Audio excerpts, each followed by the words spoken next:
السلام علیکم ورحمۃ اللہ وبرکاتہ۔ ہنستے مسکراتے اچھلتے کودتے چمکتے دمکتے ساتھیوں کو خوش آمدید۔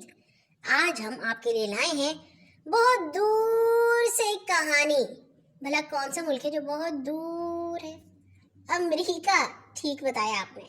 عنوان ہے عنبر اور عیار بونا، اور اس کہانی کو آپ کے لیے لکھا ہے رضوانہ سید علی نے۔ امی، بس اب بہت جلدی ہم امیر ہونے والے ہیں، عنبر نے ناشتے کی میز پر اعلان کیا۔ وہ کیسے؟ امی نے توست پر مکھن لگاتے ہوئے پوچھا۔ ایسے کہ میں بہت جلد اس عیار بونے کو تلاش کر لوں گا جو بہت بڑے خزانے کا راز جانتا ہے مگر کسی کو اس کی ہوا نہیں لگنے دیتا۔ لگتا ہے رات کو تم نے دادی ماں سے اس کی کہانی سنی ہے، امی نے کہا۔ جی ماما، آپ کو بھی اس کہانی کا پتہ ہے نا؟ ہاں، میں بھی بچپن سے ہی کہانی سنتی آئی ہوں۔ اوہ ماما، کیا آپ نے بھی اسے تلاش کرنے کی کوشش کی؟ بیکار بات، کہانیاں صرف کہانیاں ہوتی ہیں۔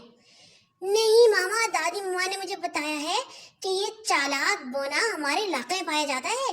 لکڑہاروں اور کسانوں نے اسے دیکھا ہے۔ وہ پریوں کے جوتے تیار کرتا ہے اور اکثر کسی درخت کے نیچے بیٹھا کام کرتا دکھائی دیتا ہے اور ہر کسی کے ہاتھ نہیں آتا۔ بری بات بیٹا، کہانیوں کو بس کہانیاں ہی سمجھنا چاہیے۔ تم پہلے پڑھائی پر توجہ دو اور پھر فارغ وقت میں کھیتوں میرا ہاتھ بٹایا کرو۔ نہیں ماما، یہ مشکل کام مجھ سے نہیں ہو سکتا۔ میں تو بس پریوں کے موچی کو ڈھونڈوں گا، پھر اس سے خزانے کا پتہ معلوم کروں گا تاکہ وہ امیر ہو جائے، پھر میری پیاری ماما کو اتنی محنت نہ کرنی پڑے، عنبر نے مچل کر کہا۔ اچھا، مجھے معلوم ہے کہ تم وہ لڑکے ہو جو باتوں سے نہیں سمجھ سکتے۔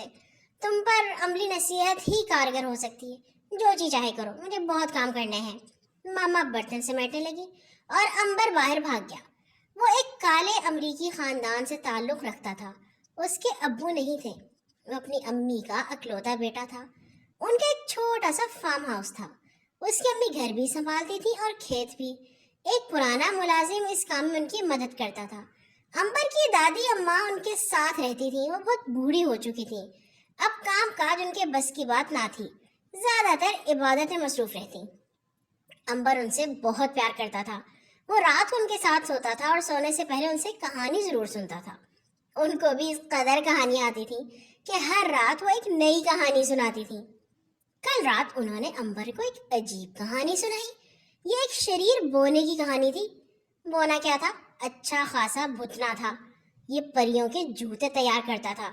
روز کسی نئی جگہ اپنا ٹھکانہ بناتا، کبھی کسی ہری بھری چراگاہ میں تو کبھی کسی پھولدار جھاڑی کے نیچے اور کبھی گھنے جنگل میں اونچے درختوں تلے۔ بس روز نئی جگہ بیٹھ کر کام کرتا۔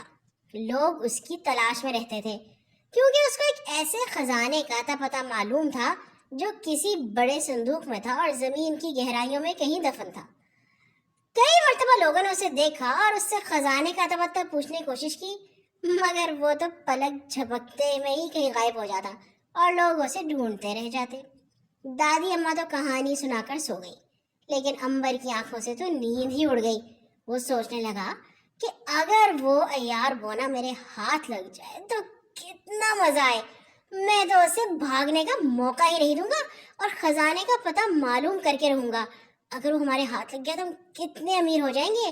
ہم ایک شاندار مکان میں رہیں گے، میری امی کو اتنی محنت نہیں کرنی پڑے گی۔ یہی سب کچھ سوچتے سوچتے وہ نہ جانے کب سو ہی گیا۔ اس روز سے اس کو بس ایک ہی لگن تھی کہ وہ کسی نہ کسی طرح اس بونے کو ڈھونڈ نکالے۔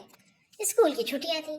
وہ روز ناشتے کے بعد گھر سے نکل جاتا اور سارا دن باغوں میں، جنگلوں میں، ندی کنارے، چراگاہوں کے آس پاس ایسی جگہوں پر منڈلاتا پھرتا جہاں اس بونے کے پائے جانے کا امکان تھا۔ کئی ہفتے گزر گئے۔ ایک دن دوپہر کے وقت وہ تھک ہار کر ایک چھوٹے سے ٹیلے پر بیٹھا ادھر ادھر دیکھ رہا تھا تو اچانک اسے ہلکی ہلکی ٹھک ٹھک کی آواز سنائی دی۔ پہلے تو وہ سمجھا کہ کھٹ بڑھئی کی کھٹ کھٹ ہے، مگر پھر اسے ایک باریک سی آواز سنائی دی۔ کوئی گا رہا تھا، پہلے بناؤ ایڑی پھر بناؤ پنجا، لو جوتا تیار ہے، لو جوتا تیار ہے، ٹھک ٹھک ٹھک ٹھک ٹھک ٹھک، لو جوتا تیار ہے، آہا جوتا تیار ہے۔ اب عنبر کو یقین ہو گیا کہ پریوں کا موچی کہیں آس پاس ہی ہے۔